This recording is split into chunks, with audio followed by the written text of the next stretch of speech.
घूर तो यहीं के लोग रहे हैं वहाँ, अपने लोग, कोई पाकिस्तान से थोड़ा ना आया था। घटना करने वाले या फिर घटना वाले ही सवरा गए तो यहीं रहने वाले थे। अगर कि जागो, ये लोग धर्म का घुट्टी पिला के आपको बेहोश कर रहे हैं। अरे भैया 10 साल तक तो किए बेहोश, और देश में 140 करोड़ जनता में 81 करोड़ जनता 5 किलो राशन पे किसी तरह जीवन यापन कर रही है। बेबसी tolerance, zero tolerance, zero tolerance. अपराध मुक्त उत्तर प्रदेश, भ्रष्टाचार मुक्त उत्तर प्रदेश, गुंडा मुक्त उत्तर प्रदेश। तो ये घटनाएं कैसे हो रही? अगर आपके दहशत से गुंडे प्रदेश छोड़कर भाग गए हैं या जेलों, वर्तमान सरकार है बीजेपी की और कई प्रदेशों में है और केंद्र में भी है, तो सवाल उससे लाजमी रहता है। तो बच्चियां कहीं न कहीं कहा जाता है कि मतलब पढ़े बच्चियां और बड़ी बच्चियां, तो सरकार का गाइडलाइंस है बच्ची को सुरक्षित रखना है। तो अभी हाल में लखनऊ में या फिर मुख्यमंत्री के आवास के जस्ट 500 मीटर 600 मीटर दूरी पर एक बच्ची से रेप हुआ, तो जबकि हाईलाइट वहां पर फोर्सेज लगी रहती है और सारा सिस्टम लगा रहता है। तो इस पर क्या कहना चाहोगे, गलती किसकी है? गलती वहाँ प्रशासन ने पकड़ा है, 3 लोगों को पकड़ा है, सजाएं होगी। इस सरकार में पहली मर्तबा है, कोई भी अगर बलात्कारी है तो ज़बरदस्त है, उसमें बढ़ावा नहीं है। हमारे पहले के भी मुख्यमंत्री रहे हैं, वो भी कहते थे गलतियों से लड़कियां हो जाती है, लड़कों से गलतियां हो जाती है। तो इस सरकार ऐसा नहीं बर्दाश्त कर सकती। तो बिल्कुल है, लेकिन रही बात सरकार के घर के आवास के जस्ट बगल में हो रहा है, जबकि वहाँ फोर्सेज, हाईटेक फोर्सेज लगी रहती है, सीसी कैमरे लगे रहते हैं, फुटेज भी उसमें साबित हो जाता है कौन है, कैसे है, कहाँ से आया है। तो उस पर क्या कहना चाहोगे, क्या लापरवाही नहीं मानी जाएगी? नहीं, लापरवाही मानी जाएगी भाई, गलती है अगर तो शासन का गलती मानेंगे उसकी। तो ये अपनी गलती मान रहे हैं, क्या कहना चाहोगे सर? देखिए, भारतीय जनता पार्टी के लोग जो है कहते हैं कि ये राम राज्य है और जीरो टॉलरेंस है। जीरो टॉलरेंस नहीं है। मैं बार बार कह रहा हूँ कि जिस महिला का वहाँ बलात्कार हुआ था 500 मीटर दूरी पे हुआ था। माननीय मुख्यमंत्री जी योगी हैं, संत महंत मुख्यमंत्री हैं। जब लखनऊ जैसे शहर में मेट्रो सिटी है, स्मार्ट सिटी है, और विधानसभा के बगल में 500 मीटर दूरी पर हो या माननीय मुख्यमंत्री आवास के बगल में हो, तो इनका इस्तेमाल खत्म हो गया। केवल कहते हैं ना, केवल आप लोगों के चैनलों पर कहते हैं zero tolerance, zero tolerance, zero tolerance. अपराध मुक्त उत्तर प्रदेश, भ्रष्टाचार मुक्त उत्तर प्रदेश, गुंडा मुक्त उत्तर प्रदेश। तो ये घटनाएं कैसे हो रही? अगर आपके दहशत से गुंडे प्रदेश छोड़कर भाग गए हैं या जेलों में हैं, तो ये घटनाएं कैसे घट रही? माननीय मुख्यमंत्री जी, ये केवल जनता को गुमराह कर रहे हैं। माननीय मुख्यमंत्री जी, मैं बार बार सवाल करता हूं, इसलिए सवाल करता हूं पत्रकार महोदय कि कम से कम कान नाक आंख खुले माननीय मुख्यमंत्री जी को, जनता की आवाज सुने। जैसे अभी नेहा सिंह राठौर की बात है, उन्होंने तो एक लोकगीत के माध्यम से सवाल पूछा। हम लोग भी सवाल पूछते हैं, लोकतंत्र में अभिव्यक्ति की आज़ादी है, जनता सवाल पूछ सकती है। तो उसमें अगर आप केस लगाएंगे तो इसके मतलब कि अघोषित इमरजेंसी आप लगा रहे हैं कि अभी मैं बोल रहा हूं तो आप मुझे जेल भेज देंगे। हम जनता का सवाल पूछते हैं, हम जनता की बात रखते हैं। अब जनता की बात को भी आप नहीं सुनना चाहते कि जनता को क्या परेशानी है, जनता को क्या चाहिए। मैं बार बार कह रहा हूं कि जिस देश में 65% नौजवान हैं, उस देश में बेरोजगारी का आलम इतना खराब है कि अन्य देशों से भी बुरा हाल है। और हमारे प्रधानमंत्री डंका पीटते हैं हम विश्वगुरु बनने जा रहे हैं। जिस देश में 140 करोड़ जनता में 81 करोड़ जनता 5 किलो राशन पे किसी तरह जीवन यापन कर रही है, बेबसी भूखमरी का शिकार हो रही है, लाचारी का शिकार हो रही है, कैसे विश्वगुरु बनाएंगे? लेकिन कहते हैं 2047 में भारत विकसित राष्ट्र हो जाएगा, विश्व गुरु बन जाएगा। क्या है? अभी कह रहे हैं ना कि तीसरी बार कैसे प्रधानमंत्री बन गए? औरंगजेब 40 साल से ज्यादा शासन किया था। क्या उस शासन को हम उसकी सराहना करेंगे? जब आप जनता की आवाज नहीं सुनना चाहते, जनता को दबा के रखना चाहते हैं, जनता के मौलिक अधिकार की हत्या कर रहे हैं, उसको अगर जनता अपनी मौलिक अधिकार को मांगती है तो आप उस पर डंडा बरसाने का काम करते हैं पुलिस के माध्यम से। पुलिस जो निरंकुश हो गई है कि निरीह आदमी को पकड़ के ले जाती है, पीटती है और उसको जबरदस्ती कहती है आपने अपराध किया, आपको जेल भेजेंगे। नेहा सिंह राठौर अगर जनता की आवाज उठा रही हैं कि पुलवामा में क्या हुआ, आपने वहां क्या किया, आपके शासनकाल में कैसे डायनामाइट आ गया, कैसे उग्रवादी आ गए, उस पर सवाल खड़ा करते हैं आप पहलगांव में सवाल खड़ा करते हैं, कोई घटना पे सवाल खड़ा करते हैं, तो आप जो है उनके ऊपर मुकदमा लादने का काम करते हैं। अभी हमारे भाई साहब कह रहे थे कि मुकदमा करना चाहिए, कि माननीय अखिलेश यादव को ऊपर उन्होंने कहा कि गोली मार देंगे, उनको छोड़ेंगे नहीं। हम मुकदमा क्यों करें? माननीय मुख्यमंत्री जी को स्वतः संज्ञान लेना चाहिए और कोर्ट को स्वतः संज्ञान लेना चाहिए कि कैसे पूर्व मुख्यमंत्री को धमकी दी जा रही है। अगर पूर्व मुख्यमंत्री को धमकी मिल रही है कि गोली मार देंगे, तो आम जनता की क्या होगी? यही राम राज्य है, यही कानून का राज है, यही संविधान का राज है। तो कैसे हम करें? जो व्यक्ति जनता में भय व्याप्त करे, दहशत पैदा करे, क्या उस पर केस नहीं बनता है? डरा रहे हैं करणी सेना वाले, धमका रहे हैं और यहां तक कह रहे हैं कि 10 घर ठाकुर जहां है 100 घरों पर हावी हैं और जो चाहेंगे वो कर लेंगे। आप ही बताइए, ये जमींदारी प्रथा है? ये राजतंत्र है? राजा है, बादशाह है? अब तो लोकतंत्र से देश चल रहा है। जब राजा थे, जब जो है जमींदार थे, तब तो हम प्रताड़ित किए गए, दलित और पिछड़े वर्ग और अल्पसंख्यकों को सताया जा रहा है। तो कैसे हम कहें कि आप जो है रामराज की सरकार चला रहे हैं, आप लोकतंत्र का सरकार चला रहे हैं, आप संविधान से सरकार चला रहे हैं? माननीय योगी आदित्यनाथ जी और माननीय मुख्यमंत्री जो है योगी आदित्यनाथ जी इस पर विशेष ध्यान दें और माननीय प्रधानमंत्री जी मोदी जी इस पे विशेष ध्यान दें। केवल बातों से नहीं बात चलेगी, इसको जनता में दिखाई देना चाहिए, महसूस होना चाहिए कि लोकतंत्र से देश चल रहा, संविधान से देश चल रहा। लेकिन हम लोग, जनता करा रही है, उस पर ध्यान नहीं दे रहे हैं। मैं जनता की आवाज़ बोलता हूँ। एक चीज़ और बोल रहा हूँ, आप लोग इसको जरूर कहिएगा कि गाँव में इंडिया मार्ग का नल जो लगे हुए हैं, तमाम इंडिया मार्ग का नल खराब है। पानी की समस्या पर विशेष ध्यान दें, चाहे आजमगढ़ के जिलाधिकारी महोदय हों, चाहे पूरे प्रदेश के माननीय मुख्यमंत्री जी हों, पेयजल की व्यवस्था करें। अटल जी पहले कहा करते थे कि देश में स्वच्छ पानी की, उन्होंने कहा था स्वच्छ जो है जल दिया जाएगा, आज तक जल नहीं मिल पा रहा है। सरकार पानी की व्यवस्था और सुविधाएं देने के लिए बड़ी बड़ी हर एक गांव में टंकियां बैठा रही है, इतनी बड़ी बड़ी। तो अब आप क्या चाहिए, क्या प्रॉब्लम हो रहा है आपको? अभी बैठा रही है ना, आधे अधूरे हैं, उसमें बहुत बड़ा भ्रष्टाचार है। माननीय पत्रकार महोदय जी, आप तो जो है ABP न्यूज़ 7 है और क्या नाम है, मेरी देश की हालत है, इसको देख रहे हैं ना। आपको गांव गांव में जाना चाहिए, टंकियों पे पानी चल रहा है कि नहीं चल रहा, घर घर टोटी में पानी आ रहा कि नहीं आ रहा, और उसमें करोड़ों अरबों का घोटाला हो रहा है। वो लोग जो ठेकेदार हैं और जो वहां आका बैठे हुए हैं, ये लोग जो है उस पर करोड़ों रुपए का जो है घोटाला कर रहे हैं। हर जगह तो घोटाला है। मैं बार बार कहता हूं कि दफ्तर दफ्तर भ्रष्टाचार, कौन है इसका जिम्मेदार? जिले जिले में भ्रष्टाचार, कौन है इसका जिम्मेदार? मैं ये भी कहना चाहूंगा, चलो तैयार हो यारों, चलो तैयार हो यारों,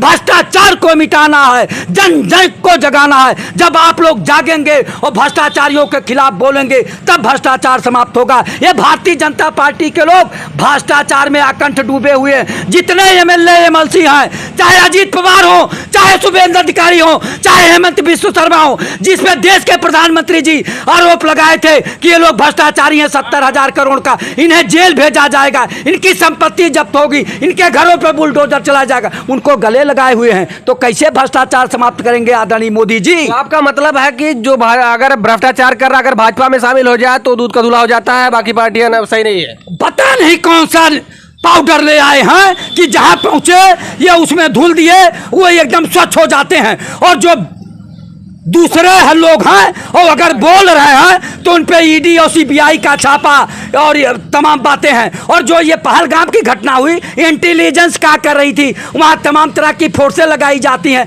पर्यटक स्थल है, वहाँ तो पुलिस हमेशा मौजूद रहती है। पत्रकार महोदय जी, इसका चिंतन मंथन होना चाहिए, तर्क वितर्क होना चाहिए, तब पता लगेगा कि ये सब भारतीय जनता पार्टी की सरकार करवा रही है। और बिहार में भाषण दे रहे हैं कि मुंहतोड़ जवाब देगा, उनकी 7 पुश्तें इसको जो है याद करेंगी। हम उन्हें बूथ बूथ के लिए तरसा देंगे, केवल बातों से तरसा दोगे मोदी जी? कि पानी बंद हो चुका है। पानी बंद हो चुका है तो वो पानी कहाँ से पाए हैं? वो तो अब तक आधे मर गए होंगे पाकिस्तान वाले। अरे ये हवाई है पत्रकार महोदय जी। मैं बार बार कहता हूँ कि मोदी जी केवल बाड़ी के सौदागर हैं, बाड़ी के जादूगर हैं, बाड़ी के व्यापारी हैं। ये केवल बात बेचते हैं और हमारे जनता को धर्म की घुट्टी पिला के बेहोश किए हुए हैं। ये जनता को जगाने के लिए मैं बोल रहा हूँ। मैं अपनी समस्या नहीं बोल रहा हूँ, ये जनता की समस्या है, जनता की आवाज है।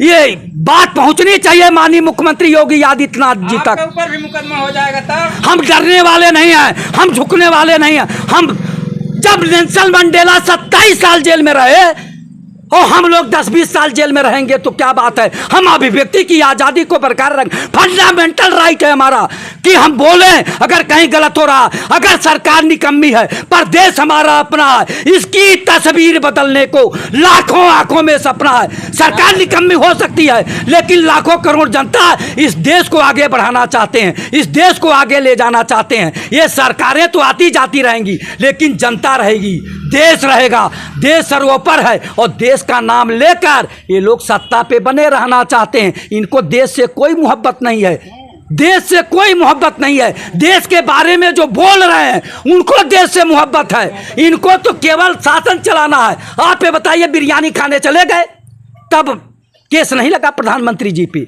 और एक महिला लोक गायिका है और गाना के माध्यम से उन्होंने अपनी बात कही है जी, और उसके ऊपर केस लगाया जा रहा है।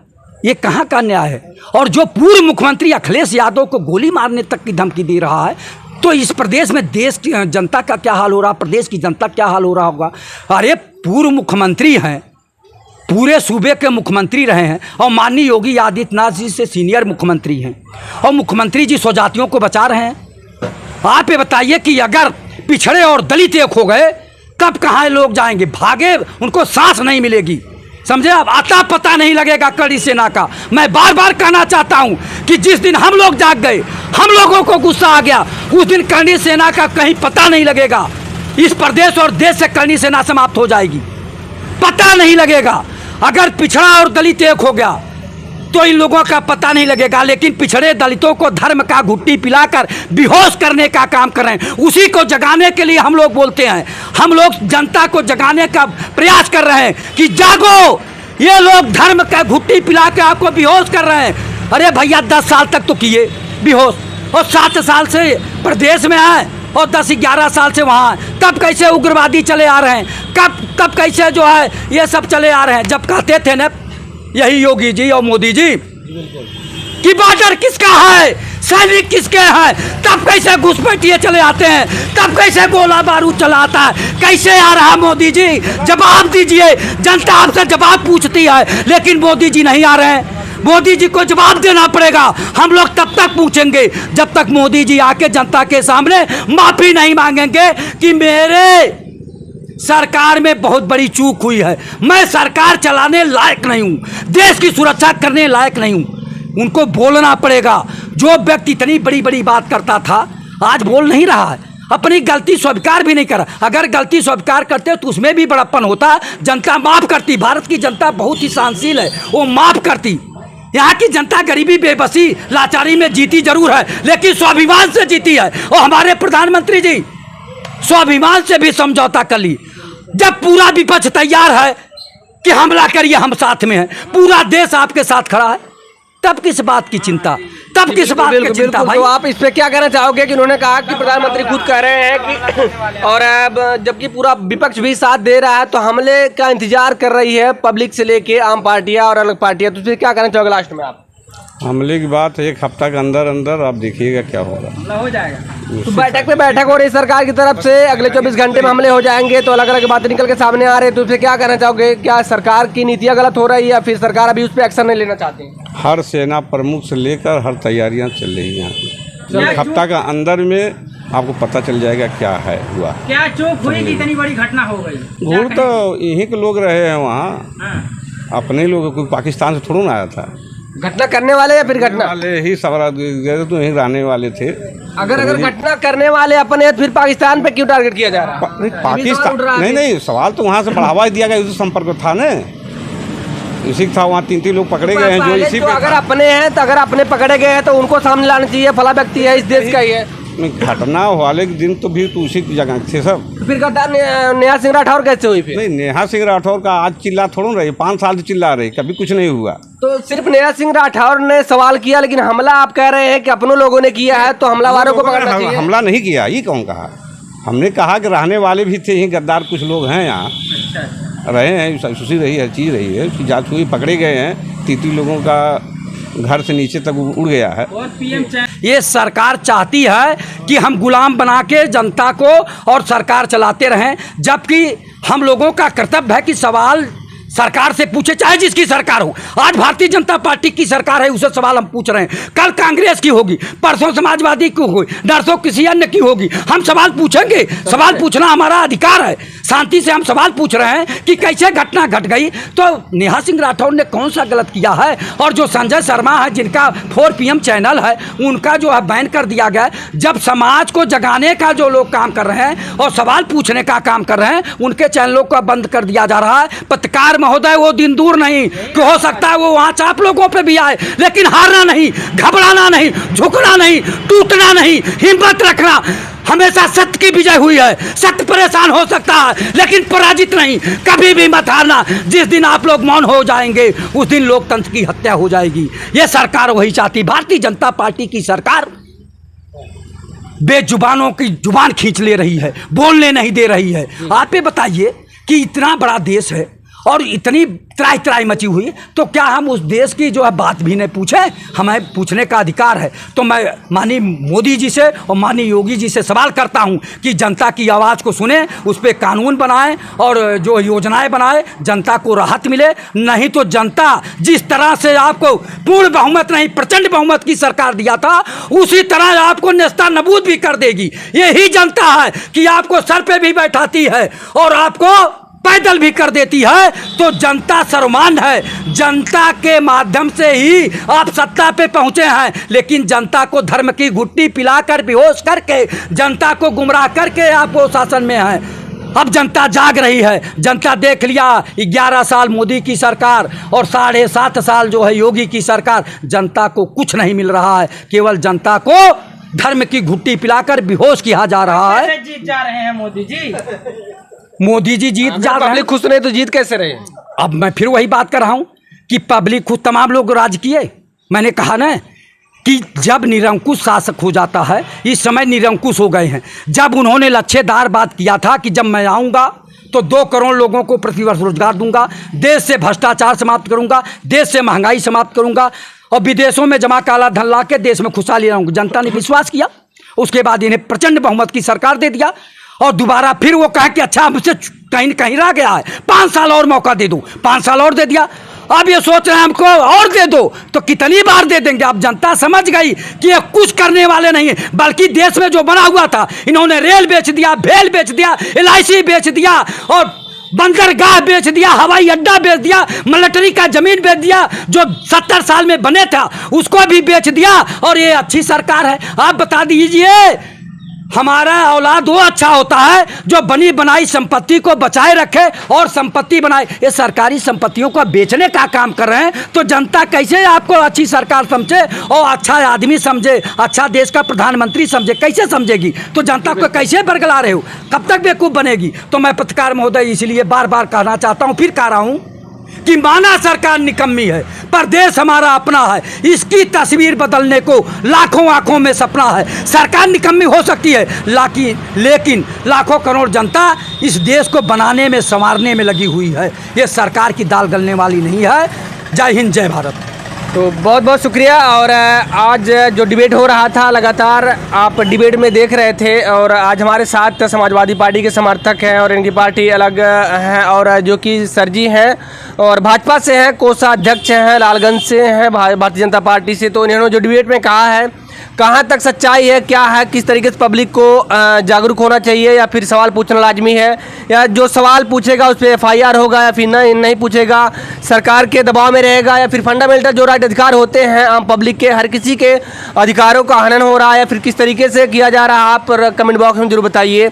और इस भाषण के दौरान, इस डिबेट के दौरान भारतीय जनता पार्टी से भी थे और अखिलेश जी के समर्थक भी थे, और इन्होंने जो अपने वक्ताओं को कहा है, क्या कितना इसमें सच्चाई है, कौन गलत है कौन सही, कमेंट बॉक्स में जरूर बताइएगा। मिलते हैं किसी नेक्स्ट वीडियो में, तब तक के लिए नमस्कार दोस्तों।